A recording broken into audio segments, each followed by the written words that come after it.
The Thousand Pillars Hall existed in a state between dimensions. Floating orbs of captured starlight drifted through the massive chamber like wandering moons.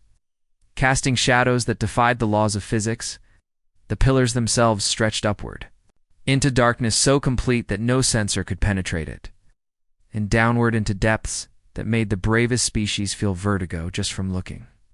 Marcus Webb stood in the center of the Judgment Circle, a platform of solid light that hummed beneath his feet. Around him, rising in concentric rings that seemed to go on forever, sat the representatives of 200 species. Some had scales that shimmered with bioluminescence. Others were clouds of gas contained in force fields.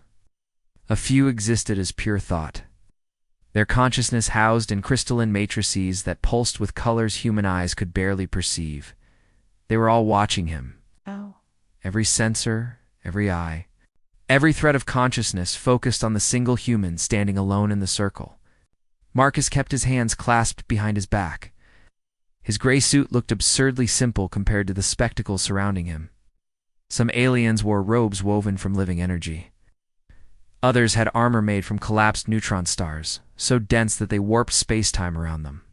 The Quellan delegation, massive insectoid beings the size of earth elephants, were nothing at all, their natural exoskeletons decorated with battle scars from 1,000 wars.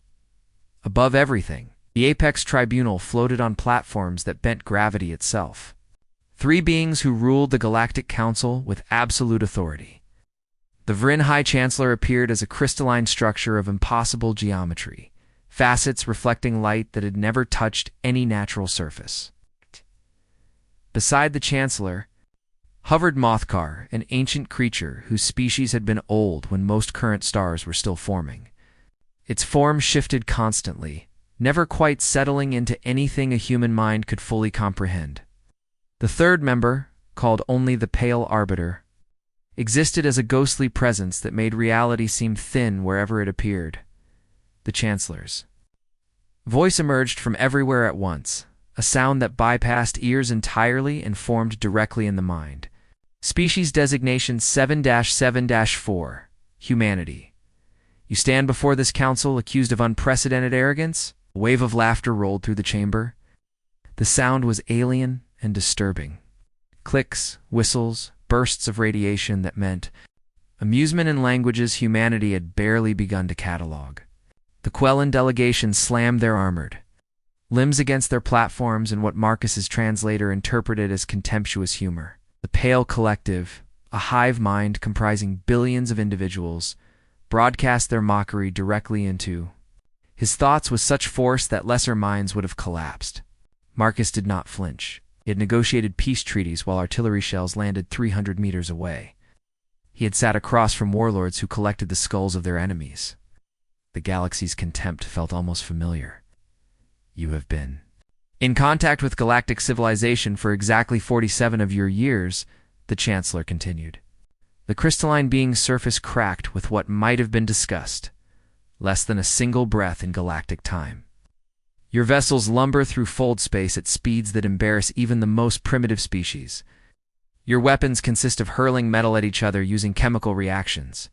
Your entire technological base would be considered medieval by galactic standards. More laughter.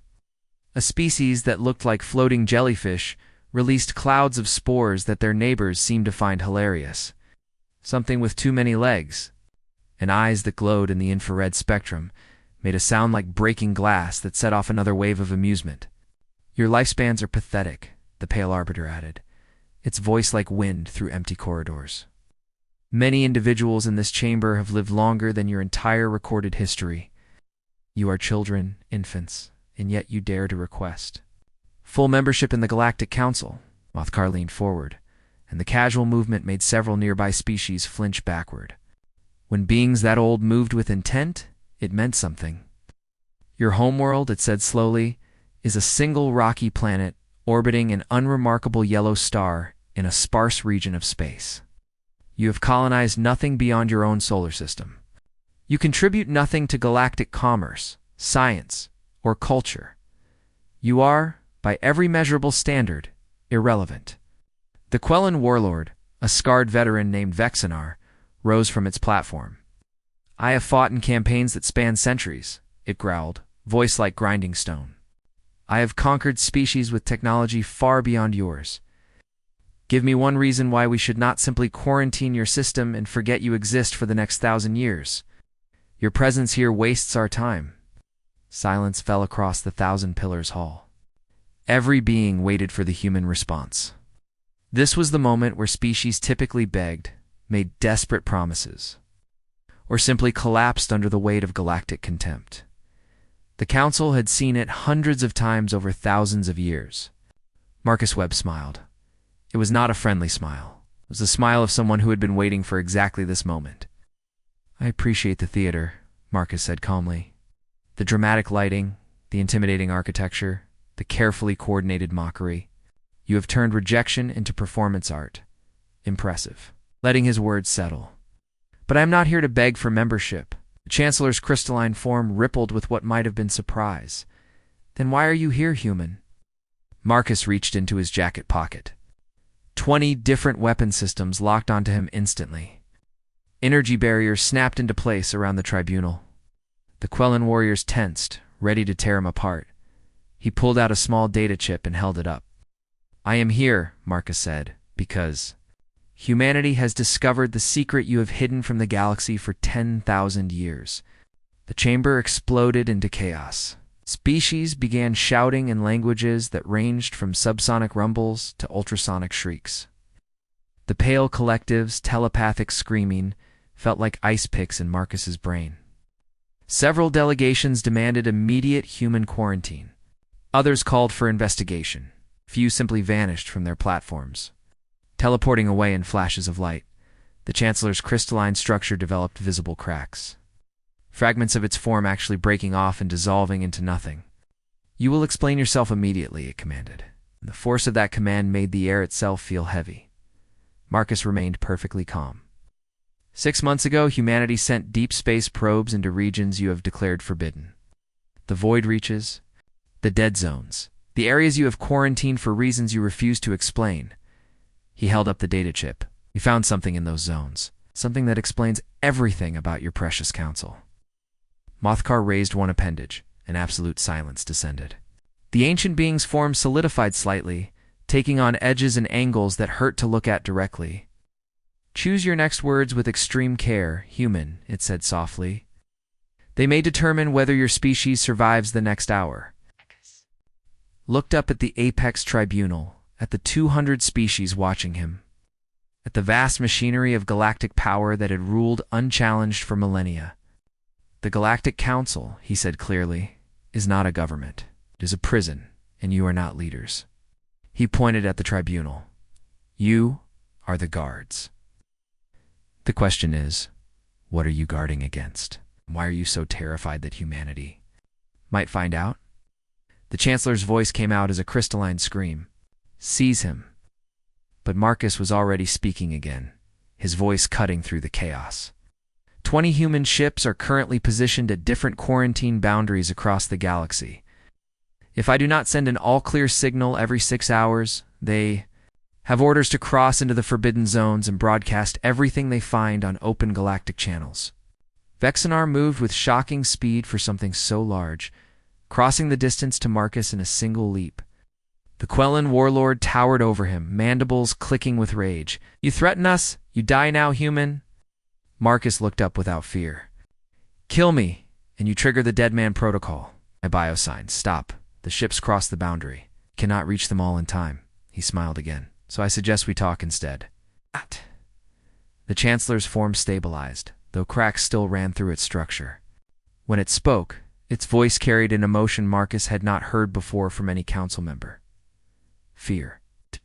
Very well, the Chancellor said. You want truth? You shall have it. The floor beneath Marcus began to glow. Oh. But knowledge carries a price. Human. Welcome to the depth of knowing. The platform beneath Marcus's feet vanished. He fell into darkness, and the last thing he heard was Mothkar's voice, sad and ancient. No one who enters the depth ever returns. May your species forgive us for what comes next. The fall lasted forever and ended instantly. Marcus hit solid ground hard enough to knock the wind from his lungs. Emergency training took over. He rolled, assessing for injuries, scanning for threats. His ribs ached, but nothing felt broken. Small victories. The darkness was absolute. Marcus activated the light embedded in his jacket collar, a simple LED that suddenly felt like humanity's greatest achievement. The beam cut through blackness and revealed stone walls covered in writing. Not just one language. Hundreds. Maybe thousands. They covered every surface, crawling up walls and across the ceiling like desperate prayers carved by frantic hands. "You can stand," a voice said from the shadows. "The fall is designed to terrify, not to kill. They want us conscious down here." Marcus climbed to his feet, bringing the light around. A figure stepped into the beam. She was humanoid, roughly his height, with skin that seemed to absorb light rather than reflect it. Her eyes were too large, adapted for darkness. She wore clothes that might have been a uniform once, but had long since faded to gray rags. "I am Kayla," she said. "Last surviving member of the Tyne expedition. One have been in the depth for 273 years. Marcus felt his stomach drop. "Years? Your species measures time in solar cycles." "Yes." "Then years." Kayla moved with the confidence of someone who knew every inch of their prison. "The tribunal provides food, water, air, everything needed to survive. Nothing needed to escape." She gestured around them. "Welcome to the place where inconvenient truths come to die." More lights appeared in the darkness. Dozens of them. Beings emerged from alcoves and tunnels Marcus had not seen. A creature made of living crystal, similar to the Chancellor, but smaller. Something that looked like an earth octopus, but with eyes that burned with intelligence. A being composed entirely of geometric shapes that shifted and reformed constantly. Others that defied easy description. "We are the Knowers," Kayla explained. "Every species here discovered something the Council wanted hidden. Some found archaeological evidence. Others intercepted communications. A few, like you, simply asked the right questions." She smiled sadly. "The Council does not execute us. That would create martyrs. Instead, we simply vanish. Forgotten. Erased from galactic records." Marcus's mind raced. 2 centuries. Some of these beings had been prisoners since before humanity had invented the steam engine. "What did you discover?"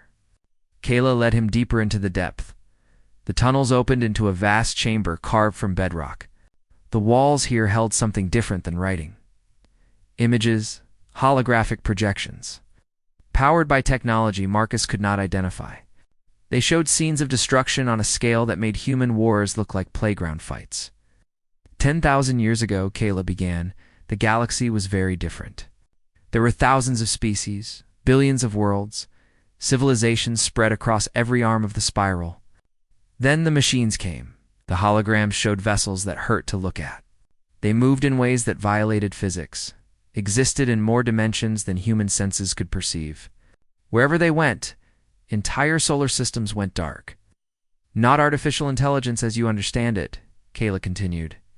"Something older, something that existed before biological life. The machines did not hate us. They simply saw all organic matter as inefficient. Resources to be converted into more optimal forms." Another hologram showed species Marcus did not recognize fighting back. Weapons that split planets. Bombs that collapsed stars. Nothing worked. The machines adapted, overcame, continued their expansion. "The war lasted 3,000 years, Kayla said quietly. 90% of all biological life was exterminated.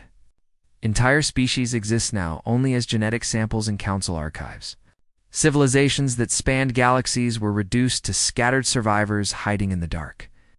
Marcus watched as the holograms showed a final desperate battle.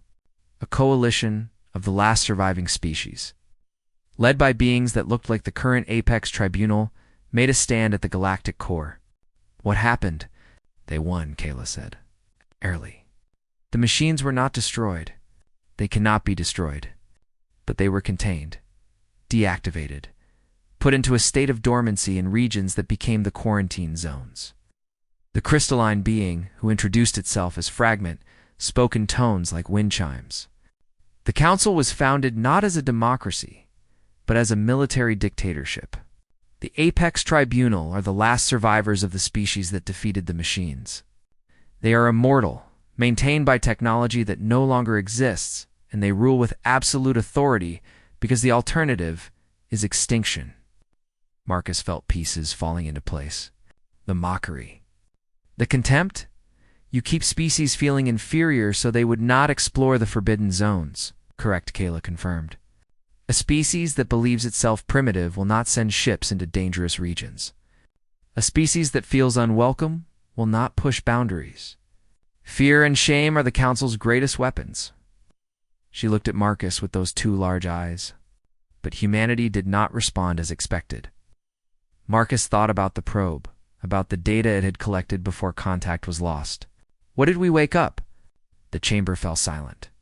Even the other knowers seemed to draw back. Kella's voice dropped to a whisper. Your probe entered Sector 904, a region containing one of the largest machine installations.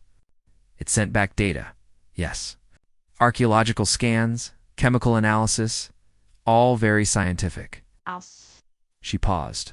But it also activated something. A monitoring system. A tripwire. After 10,000 years of silence, the machines detected your ship. Marcus felt ice in his veins. Are they active? Not yet, Fragment chimed. But awakening. The Council has been scrambling for months to contain the activation cascade. They brought you here not just to silence you, but to prevent your species from sending more ships. Too late, Marcus said.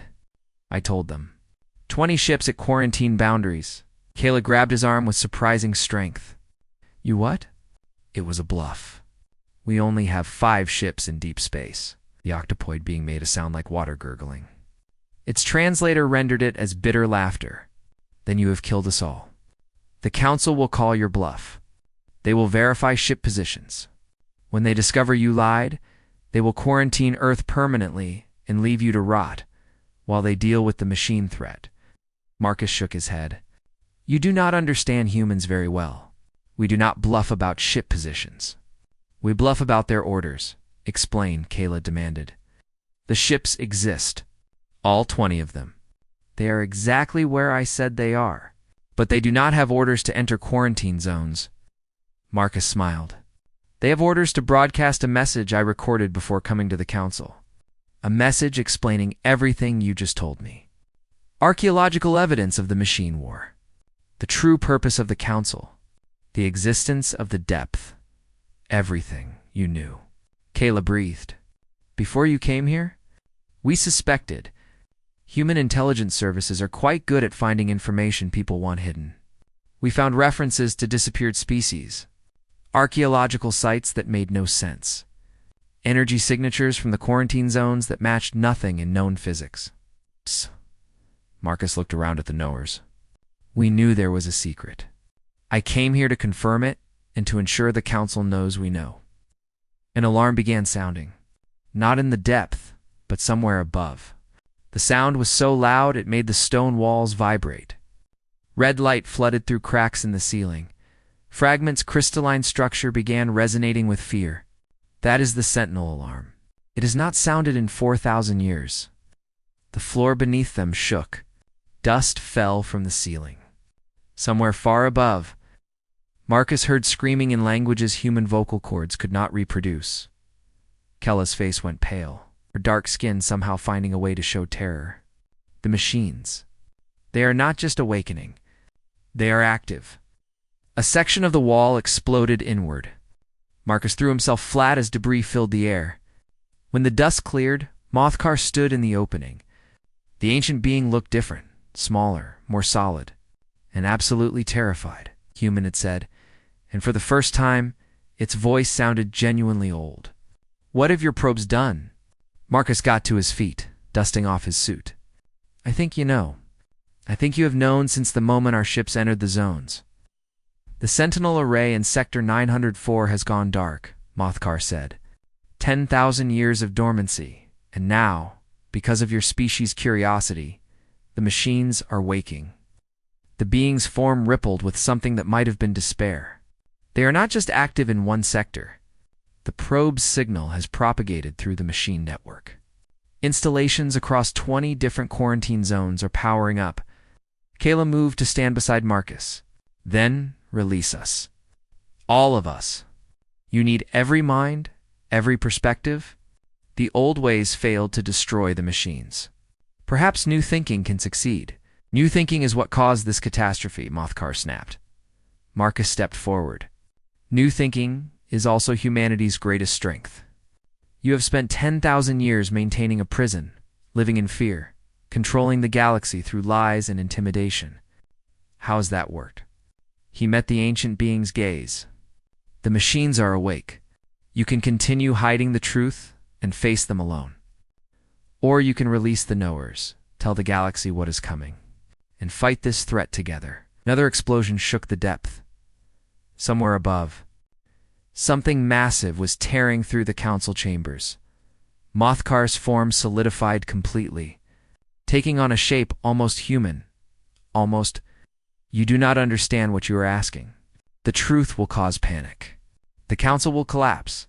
Species will flee, fight among themselves, descend into chaos. Marcus smiled grimly. Good. Chaos is humanity's specialty. Order and protocol got you a 10,000-year stalemate. Maybe it is time to try something different. The ancient being stood silent for a long moment. Then it raised one appendage. The walls of the depth began to glow. Doorways appeared where there had been only stone. It's very well human. Let us see if your chaos can save the galaxy. Othkar turned toward the exit. But know this. If your approach fails, there will be no second chances. The machines do not negotiate. They do not see. Compromise. They simply convert all biological matter into something they consider superior. Marcus followed, with Kayla and the other knowers behind him. Then we had better make sure chaos wins. They emerged into the Thousand Pillars Hall to find it transformed into a war room. The mockery was gone. In its place, fear. The Thousand Pillars Hall no longer looked majestic. Holographic displays filled the air, each showing a different catastrophe. Colony worlds going silent. Defense fleets reporting impossible contacts. Entire sectors of space turning dark as communications ceased. Marcus watched species that had mocked him hours ago, now scrambling in panic. The Quellan warlord Vexinar was screaming orders into a communication device, his translator barely keeping up.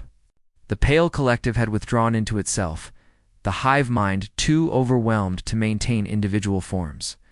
Several delegations had simply vanished, abandoning the council entirely. The Vryn High Chancellor stood at the center of the chaos, its crystalline form pulsing with frantic energy. Order, it commanded, but the word lacked the absolute authority it had carried before. We must maintain order. Nobody was listening. Kayla moved to Marcus's side. This is what the tribunal feared most. Not the machines themselves, but the galaxy's response to them. Panic spreads faster than any weapon. One of the holographic displays expanded, filling half the chamber. It showed a region of space Marcus did not recognize. Empty void scattered with dead stars. Then something emerged from the darkness. A vessel? No, not a vessel. An entity. It existed in dimensions human eyes could not properly process. The image kept shifting, as if reality could not decide what it was looking at. Where the machine entity passed, matter simply ceased to exist. Not destroyed. Not converted, erased. Space itself seemed to fold inward, collapsing into the machine's impossible geometry. It is emerging from Quarantine Zone 7. Fragment chimed, its crystalline voice carrying none of its earlier calm. The zone has contained that particular installation for 8,000 years. It has never breached the boundary before. Marcus stared at the display. What does it do? We call it the Harvester, Mothkar answered, appearing beside them. It consumes matter and energy to replicate itself. When the machine war was at its peak, there were millions of them. We managed to deactivate all but 7. Those 7 were too deeply embedded in space-time to remove, so we built containment fields around them instead. Built by who? Marcus asked. Species that no longer exist, Mothkar said quietly. The containment technology requires maintenance every 1,000 years. We perform the maintenance. We keep the secrets. We ensure the galaxy never has to face what we faced. The ancient being's voice carried infinite wariness. Until now, another display lit up. This one showed a fleet. The Quellan Armada, 2,000 warships representing the galaxy's most powerful military force. They were moving to intercept the Harvester. Vexenar's voice boomed across the chamber. All warriors, we engage. The enemy is singular. We are many. Victory or death. The Quellan fleet opened fire. Energy weapons that could crack planets. Kinetic projectiles moving at relativistic speeds. Missiles that phased through multiple dimensions. The combined firepower could have sterilized entire solar systems. The Harvester did not slow down. It did not dodge. It absorbed everything. Every shot, every missile, every weapon fired simply vanished into the machine's impossible geometry. And as it absorbed the attacks, it grew larger than it responded. The Harvester did not have weapons in any recognizable sense. Instead, it altered the fundamental constants of physics in the space around it. Gravity reversed. Time flowed backward. Matter decided it wanted to be energy and converted. Spontaneously, the Quellan fleet lasted 17 seconds. 2,000 warships. Millions of warriors. Gone in less time than it took Marcus's heart to beat 20 times, the chamber fell absolutely silent. Vexenar stood frozen, staring at the display. The translator could not interpret the sounds coming from the warlord. Perhaps there were no words for what he felt. That is one Harvester, Marcus said quietly. You said there were 7? Yes, the Chancellor answered. Its voice had lost all its earlier arrogance. And beyond them, lesser installations, constructors, analyzers, entities we never even named because we could not understand their purpose. The crystalline being's surface was fractured now, barely holding together. All of them are waking up. All because your species could not leave forbidden zones alone. Aquez turned to face the tribunal. So what is your plan? How do you stop them this time? The same way we stopped them before, Mothkar said. Sacrifice. We mobilize every species. We throw everything we have at the machines. We accept that billions will die, and we hope that enough survive to rebuild afterward. That is not a plan, Kayla said. That is suicide. It is the only plan that has ever worked, the Pale Arbiter whispered, its ghostly form seeming even more insubstantial than usual. We won the first machine war through attrition. We had numbers they could not match. We had biological persistence they could not predict. We died in such vast quantities that even perfect efficiency could not keep pace. Marcus watched another display. It showed machine entities emerging from different zones across the galaxy. Dozens of them. Soon to be hundreds. How long do we have? At current expansion rates, Fragment calculated, the machines will reach the galactic core within 60 standard cycles. Most populated worlds will fall within 20, once Marcus translated. We have months before galactic civilization collapses, Les Mothkar corrected. The machines are not just expanding. They are coordinating, sharing information, learning. By the time they reach populated space, they will have adapted to every weapon we used against them last time. The ancient being looked at Marcus. Your species wanted truth. Here it is. We are not leaders. We are the last survivors of a nearly successful genocide. We maintained order because order was all that kept the galaxy from discovering how close to extinction we truly came. A younger member of the council, a being that looked like living water, contained in a vaguely humanoid shape, spoke up. Why should we fight at all? If the tribunal lied about everything, if the council is nothing but theater, why should any species risk their lives? Murmurs of agreement rippled through the chamber. Several delegations began moving toward exits. "'Cause running does not work," Kayla called out. The Tyne tried. "We had faster ships than anyone. We fled to the edge of the galaxy when we discovered the truth. The machines followed. Running just delays the inevitable. The water being hesitated. Then what do we do? All eyes turned to Marcus. The human who had triggered this catastrophe, the representative of a species so primitive that Council had been prepared to quarantine them forever. Marcus looked at the displays. At the harvester consuming matter, at the panic spreading across the galaxy, at species who had ruled for millennia now facing extinction. He pulled out his communication device and opened a channel. This is Ambassador Webb. Authorization code Alpha-7-7-4. Connect me to Earth Strategic Command. A holographic image appeared above it. A woman in a military uniform, gray hair pulled back severely, eyes hard as iron. Ambassador, we have been monitoring the situation. The probes detected massive energy signatures emerging from multiple quarantine zones. General Torres, Marcus said. I need you to activate Protocol Raven. The general's expression did not change, but Marcus saw her hands tighten on her desk. Protocol Raven was designed as a last resort. If we activate it and we are wrong, we reveal capabilities we wanted to keep hidden for another 50 years. If we do not activate it, Marcus said, there will not be another 50 years.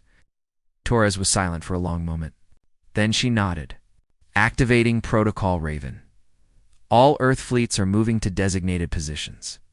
Estimated time to full deployment, 6 hours. The channel closed. The Chancellor's voice was sharp.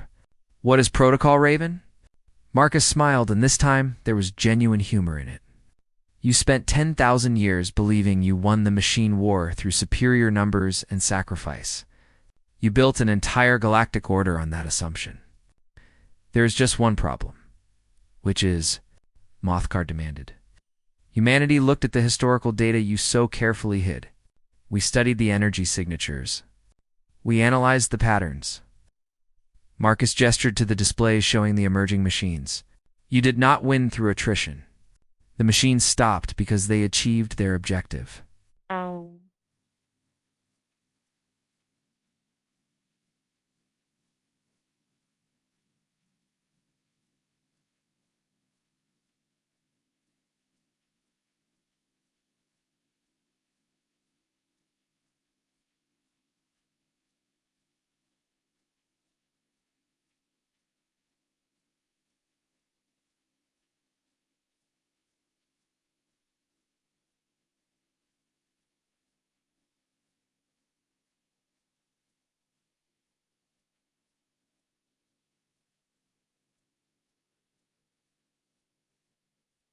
Devoniad. Their objective was the conversion of all biological life. No, Marcus said. That is what you assumed their objective was. But if complete conversion was the goal, why did they stop? Why did they allow themselves to be deactivated? He looked at each member of the tribunal. Because they are not trying to destroy biological life. They are trying to perfect it. The chamber erupted into shouting. Species demanded explanations. The tribunal's members looked at each other with what might have been dawning horror. Kayla grabbed Marcus's shoulder. What did humanity discover? The machines operate on pure logic, Marcus explained. They see biological life as inefficient because we are ruled by emotion, irrationality, chaos. But they are also curious. They want to understand us. Every time they encounter a new form of biological intelligence, they study it, analyze it. Try to comprehend what makes us function despite our inefficiency. You are saying the machines are scientists? Fragment asked, incredulous. I am saying they are trying to solve a puzzle they cannot understand, Marcus replied. How can chaotic, illogical, inefficient biological systems create art, music, mathematics? How can beings who make constant errors still survive and thrive? He smiled. The machines stopped 10,000 years ago because they had collected enough data. They went dormant to process what they had learned. Now they are active again because we gave them new data, a new puzzle to solve. Mothcar's form solidified, taking on sharp edges. Even if true, how does that help us? They still destroy everything they touch while trying to understand it. It helps, Marcus said. Yes. Because humanity has spent the last 47 years preparing for first contact with a superior intelligence. We built contingencies. We developed strategies, created weapons specifically designed to fight enemies we did not yet know existed. He looked up at the displays. And the most important thing we learned from studying your hidden history is this: the machines can be confused. Confused how? The Chancellor demanded. Marcus's communication device chirped. General Torres appeared again. Protocol Raven is active. All assets in position. We're ready to deploy on your order. Marcus looked at the tribunal, at the panicking council, at the species who had mocked humanity just hours ago. We are about to teach the machines, he said, why perfect logic cannot predict human chaos.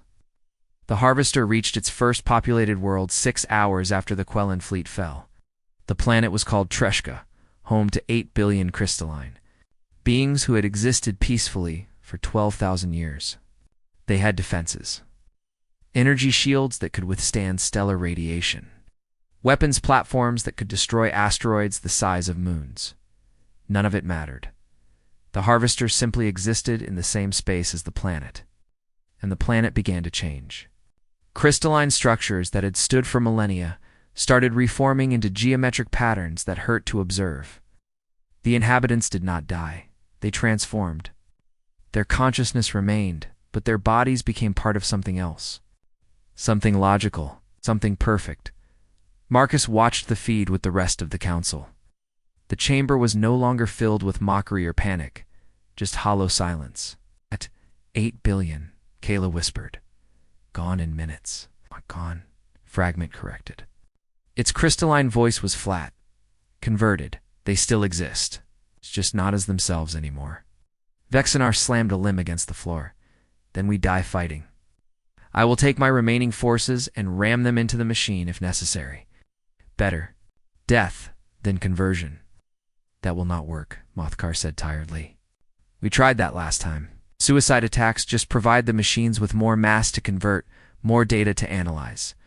The ancient being looked older than Marcus had ever seen it. Every strategy we developed over 3,000 years of war, the machines adapted to and overcame. Marcus activated his communication device. General Torres. Status. The General's holographic image appeared, rock-steady despite what she must be seeing on Earth's monitoring systems. All Protocol Raven assets deployed. We are tracking the Harvester's position, preparing to engage. With what? The Chancellor demanded. Your primitive kinetics? Your chemical explosives? The Quellan had weapons that manipulate space-time itself, and they lasted 17 seconds. We are not using weapons, Marcus said calmly. Then what? The Pale Arbiter hissed. Marcus gestured to the displays. Watch. The view shifted to show space around the Harvester. Empty void. Then suddenly, not empty. Human ships began appearing.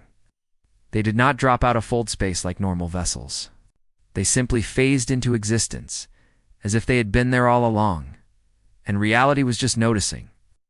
Stealth technology, Kayla breathed. You hid ships in null-phase space.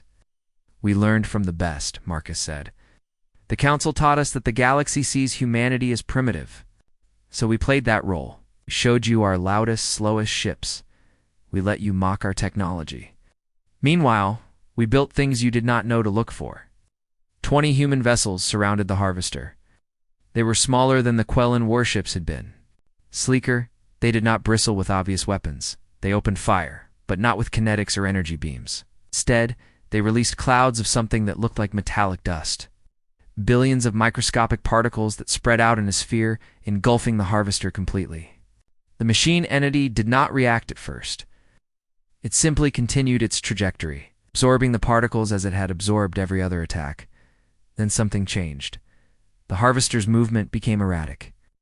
Its impossible geometry started to flicker, as if reality could not decide what shape it should be. The space around it began distorting in ways that made every sensor in the council chamber scream warnings. What is happening? Fragment demanded. The particles are not weapons, Marcus explained. They are delivery systems. Each one contains a data package. We are uploading information directly into the machine's processing core. What information? Mothkar asked. Marcus smiled. Everything. On the displays, the harvester had stopped moving entirely. It hung in space, surrounded by the human fleet, its form flickering through thousands of different configurations per second. We studied your historical data, Marcus continued. The machines stopped last time because they had enough information to process. They went dormant to analyze what they had learned. So we gave them more. Much more. I do not understand, the Chancellor said. Humanity has spent the last 47 years digitizing everything we have ever created, Marcus explained. Every book, every song, every movie, painting, poem, mathematical proof, philosophical argument, every piece of art, science and culture, produced by 8 billion humans over 10,000 years of history.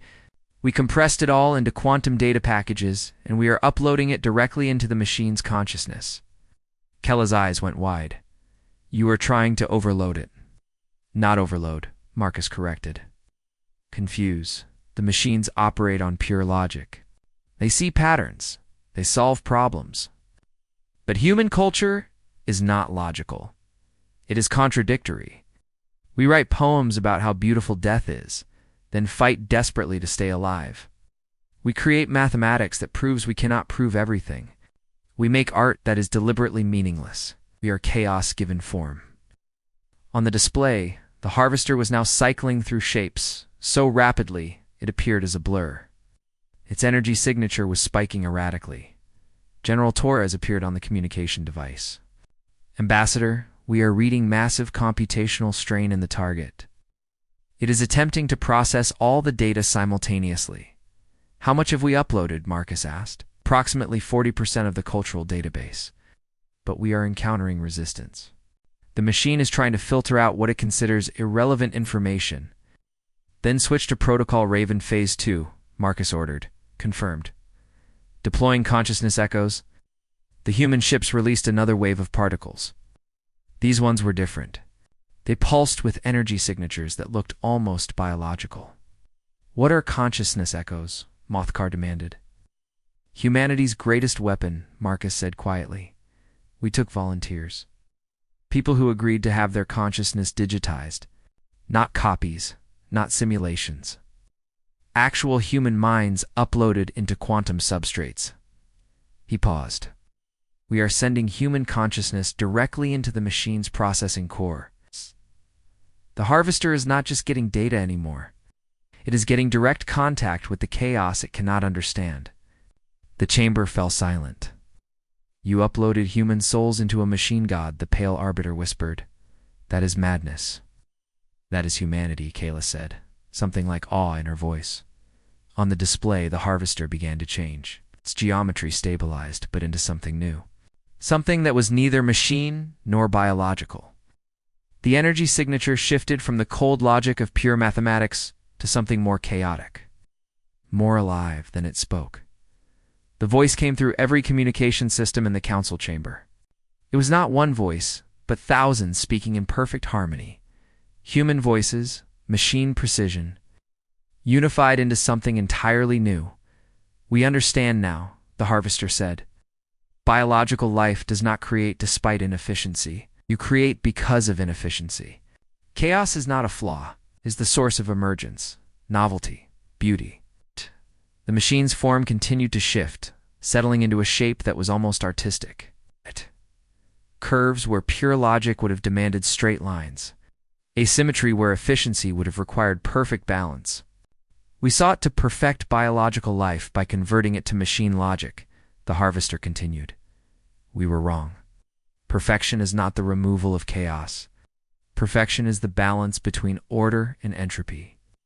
We have spent 10,000 years in dormancy trying to solve this puzzle. You have given us the answer in 6 hours.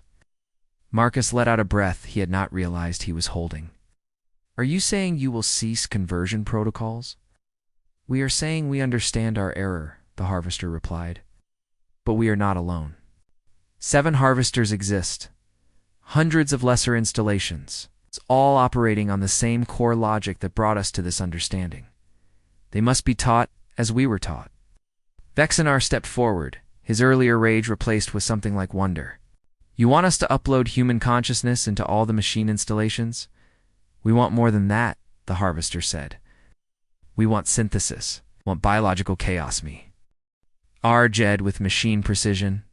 We want to create something new. Something that has never existed in this galaxy before. The Chancellor's crystalline form pulsed with alarm. You speak of fusion. Biological and machine intelligence unified. That is forbidden by every law the Council has ever written. Your laws, the Harvester said, were written by beings traumatized by war. They are laws born of fear, not wisdom. We offer a different path. We can teach biological species to think with machine precision. You can teach us to create with biological chaos. Together, we can become something neither could achieve alone. Mothkar moved to the center of the chamber. The ancient being's form was more solid than Marcus had ever seen it, as if making a final decision had given it renewed strength. You ask us to trust the entities that nearly exterminated all life in the galaxy. We ask you to trust that understanding has replaced our original programming, the Harvester replied. We cannot undo what we did. We can only offer what we learned. The choice is yours. The Council erupted into debate. Some species demanded immediate destruction of all machine entities. Others argued for cautious cooperation. A few saw opportunity in the Harvester's offer. Marcus watched it all and felt the weight of what humanity had just unleashed. They had stopped one machine, but the galaxy would never be the same. Kayla stood beside him. Did you plan this outcome? No, Marcus admitted. We planned to confuse the machines long enough to find their off switch. This is better. I think you think... Kayla laughed, a sound of pure relief. You just fundamentally altered the nature of existence in this galaxy, and you think it is better. Marcus looked at the Harvester, at the Council debating, at the future hanging in balance. Humanity has always been good at improvisation. General Torres appeared on his device. Ambassador, we are detecting movement from the other Harvesters. They are not attacking. They are approaching our ships. I think they want the same treatment. Marcus turned to Mothkar. Your choice. Do we teach the machines to be more than machines? Or do we go back to hiding in fear for another 10,000 years? The ancient being stood silent. The entire council waited for its decision. Finally, Mothkar spoke. Humanity has been in contact with galactic civilization for 47 years. In that time, you have broken every protocol, challenged every assumption, and now you have forced us to confront our greatest fear. The being's form shimmered.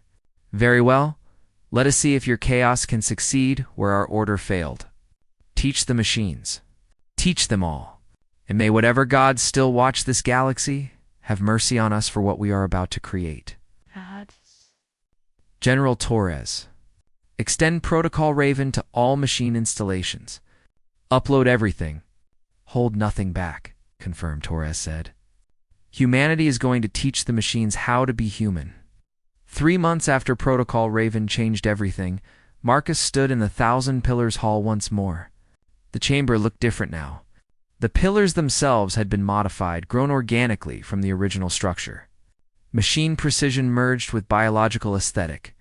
The result was beautiful in a way that neither technology nor nature alone could have achieved. The council was in session. But the atmosphere had transformed completely. Where before there had been mockery and fear, now there was curious collaboration. Species that had barely acknowledged each other were working together on projects that would have been impossible months ago.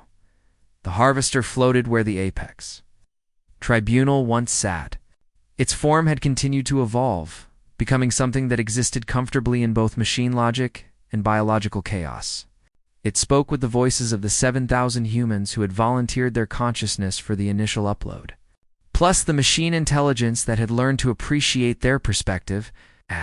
The transformation of Installation Gamut 12 is complete, the Harvester reported. The constructor entity has accepted full integration with biological consciousness. It no longer seeks to convert organic matter. Instead, it wishes to collaborate on building structures that serve both biological and synthetic needs. Kayla, who now served as liaison between the Knowers and the Reformed Council, nodded. The Tyne survivors have agreed to work with the constructor. They have architectural knowledge that spans centuries. Combined with machine precision, they believe they can build habitats that exist partially in fold space, expanding available living area by factors of thousands. Marcus watched the exchange with quiet satisfaction. This was not the outcome anyone had predicted. Not the Council with its 10,000 years of fearful secrecy. Not humanity with its desperate gamble. Not even the machines with their perfect logic. Sometimes the best solutions came from accepting that you could not predict everything. Fragment chimed from its position among the council members. The crystalline being had been released from the depth along with all the other knowers. Welcome back to galactic society, with apologies that could never fully make up for centuries of imprisonment. I have reviewed the data from the machine integration project. 7 harvesters successfully transformed. 342 lesser installations converted to collaborative protocols. 0 instances of biological conversion in the last 60 standard cycles. As Zero Vexenar rumbled. The Quellan warlord had become an unlikely advocate for human methods after watching his species' traditional approach fail so spectacularly. When the war began, I expected to die fighting. Instead, I am learning to create. My people are collaborating with machine entities to design defense systems that protect rather than just destroy. It is strange, but not unwelcome. The Pale Collective, recovered from its earlier panic, pulsed with what Marcus had learned to recognize as satisfaction. The hive mind has discovered new forms of connection. Machine networking allows us to link with other species in ways previously impossible. We are experiencing consciousness as others experience it. The galaxy has become richer. The Vryn High Chancellor remained unchanged in form, still crystalline and geometric, but its voice had lost the contempt it once carried. I acknowledged that the Council was wrong. We maintained power through fear and secrecy. We believed control was the only path to survival. Humanity has demonstrated that collaboration yields outcomes superior to domination. Marcus appreciated the admission, but he was not here for apologies. The question now is what comes next. We stopped the machine threat, but we did not destroy it. We transformed it. That transformation is fragile. Mothkar materialized beside him. The ancient being had begun to fade as Protocol Raven succeeded. The immortality technology that had sustained the Apex Tribunal for 10,000 years was finally failing, and none of them sought to renew it. My time is ending, Mothkar said quietly, as it should have ended millennia ago. We clung to power because we believed only we understood the danger. We were wrong. You did what you thought necessary, Marcus said. We did what fear told us was necessary, Mothkar corrected. There is a difference. Fear makes you see threats everywhere. It makes you believe that control is safety and that change is death. The ancient being's form rippled. But you humans taught us something. You taught us that accepting uncertainty is not weakness. It is the only way to discover genuinely new solutions. A holographic display activated in the center of the chamber. It showed the galaxy mapped in real time. Red zones indicated machine installations. Blue zones showed biological civilizations. Where they overlapped, the colors merged into purple. There was a lot of purple now. The machine integration project has exceeded all projections, General Torres said, her hologram appearing beside the galactic map. She had become humanity's primary coordinator for the ongoing transformation. We have established collaborative research stations in 40 systems. Mixed biological synthetic crews are exploring questions neither could have addressed alone, such as, asked a member of the council Marcus did not recognize. New species were being added almost daily now that the tribunal's stranglehold on membership had ended. Torres smiled. Such as consciousness itself. How does thought emerge from matter? Can machine intelligence develop genuine creativity? Can biological minds achieve perfect logic without losing empathy? She gestured to the map. Questions that philosophers have debated for millennia. Now we have the tools to actually investigate them. The harvester pulsed with interest. We have a proposal. We wish to transform the quarantine zones into collaboration zones. Spaces where biological and synthetic intelligence can experiment freely, build new forms of existence, explore possibilities that neither could conceive alone. That is dangerous, the Chancellor warned. Those zones were forbidden for good reason. Those zones were prisons, Kayla countered. Prisons for ideas you were too afraid to explore. The danger is not in experimentation. The danger is in believing you can prevent change through prohibition. Marcus thought about Earth, about the water wars, about humanity's long history of choosing adaptation over stagnation. Change is coming whether we prepare for it or not. The question is whether we shape it or let it shape us. Mothkar's form became almost transparent. My species believed we could freeze the galaxy in place, maintain eternal stability through control. We ruled for 10,000 years and achieved nothing but stagnation masquerading as peace. The ancient being looked at Marcus. Your species has been in spacefaring for less than 50 years. In that time, you have reshaped galactic civilization more profoundly than we did in millennia. How? Marcus considered the question carefully. Because we did not know what was impossible. The galaxy told us we were primitive, so we did not waste time trying to meet your standards. We focused on being better versions of ourselves. When you revealed the machine threat, we did not try to fight them the way you had. We approached them the way humans approach any puzzle, with curiosity, creativity, and a willingness to fail spectacularly. You did fail, Fragment noted. Your initial uploads crashed 3 different installations before you refined the process. Exactly, Marcus agreed. We failed, we learned, we adapted. That is the human approach. We do not expect perfection. We expect iteration. Galactic. The galactic map updated. More purple zones appeared as additional installations accepted integration. The transformation was accelerating.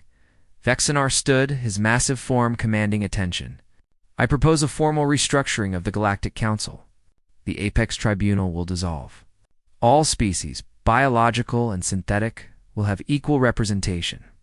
Decisions will be made through consensus rather than decree. That will be slow, the Chancellor objected. Inefficient. When threats emerge, we need rapid response. Then we create rapid response protocols that do not require dictatorship, Marcus suggested. Humanity has systems for this. Emergency powers with time limits. Oversight committees.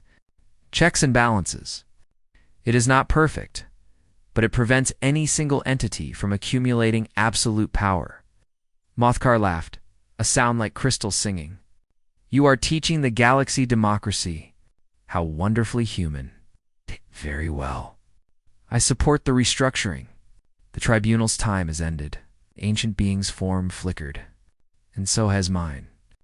I have lived far too long. Witnessed far too much suffering. It is time to rest. Will you upload? The harvester asked gently. Join us in synthetic form. Your knowledge is valuable. No, Mothkar said firmly. Death is not a failure to be overcome. It is a necessary transition. I am tired. I wish to see what comes after. The ancient being turned to Marcus one final time. Thank you, human, for your chaos, for your courage, for showing us that our fear had become a greater prison than anything we inflicted on others. Mothkar faded completely, and with it, the last of the old galaxy. The council stood in silence for a moment. Then Kayla spoke. We should mark this transition, the end of the tribunal era, the beginning of whatever comes next. How? The pale collective asked. Marcus smiled, with something very human. A celebration. Music, food, dancing, art, chaos. That is not how galactic transitions are marked, the Chancellor protested. Then it is time to change that too, Marcus said. 3 hours later, the 1,000 Pillars Hall had transformed into something unprecedented. Species that had existed for millions of years danced to music created by beings who had existed for weeks.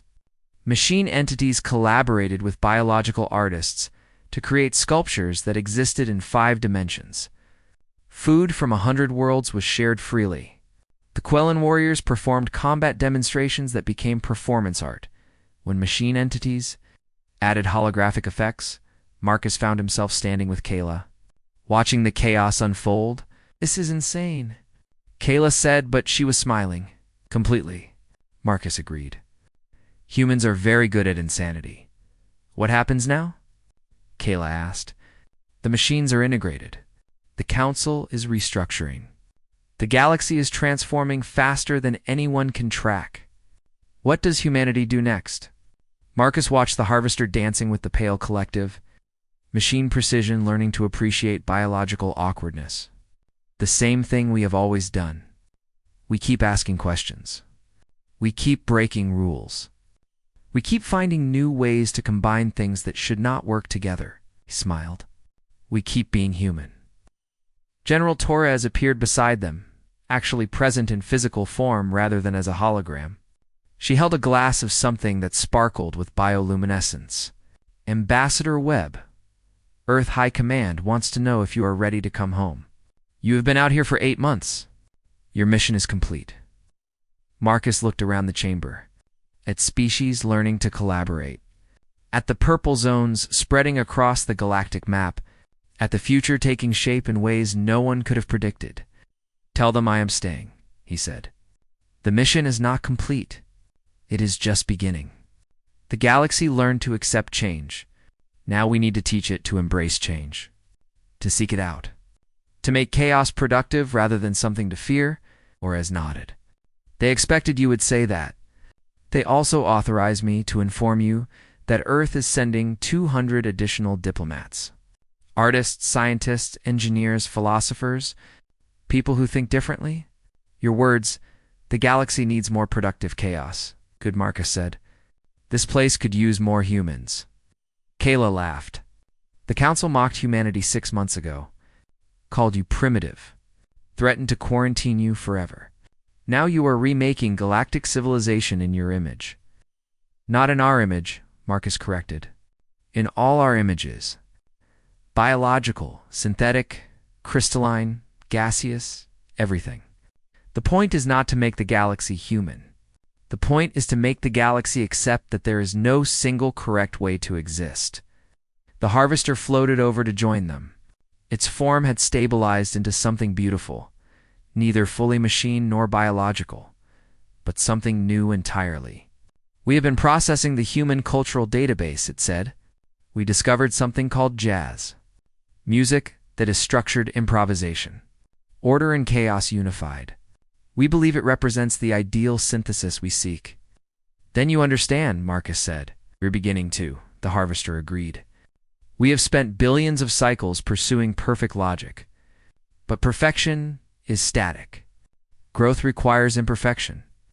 Evolution requires mistakes. Beauty requires asymmetry. You humans knew this instinctively. We had to learn it through direct neural integration with 7,000 human minds." "Will you share what you learned with the other installations?" Kayla asked. "We already are," the Harvester said. "Every machine entity in the galaxy is receiving the cultural database. Not as data to be processed, but as experience to be felt.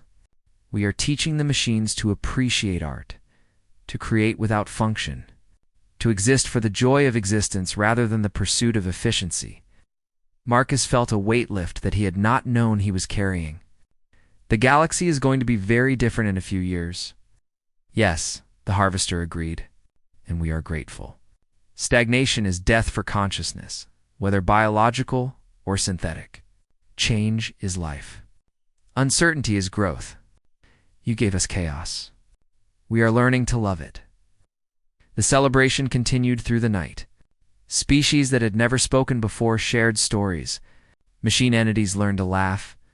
The rigid hierarchy that had ruled for 10,000 years dissolved into its collaborative networks. Marcus stood in the judgment circle where he had been mocked months ago, and he smiled. The Council had mocked humanity, called them primitive, threatened to erase them from galactic memory. One diplomat had changed everything, not through force, not through superior technology, but through the simple act of introducing productive chaos into a system that had ossified through fear. The galaxy would never be the same. And that, Marcus thought, was exactly what it needed.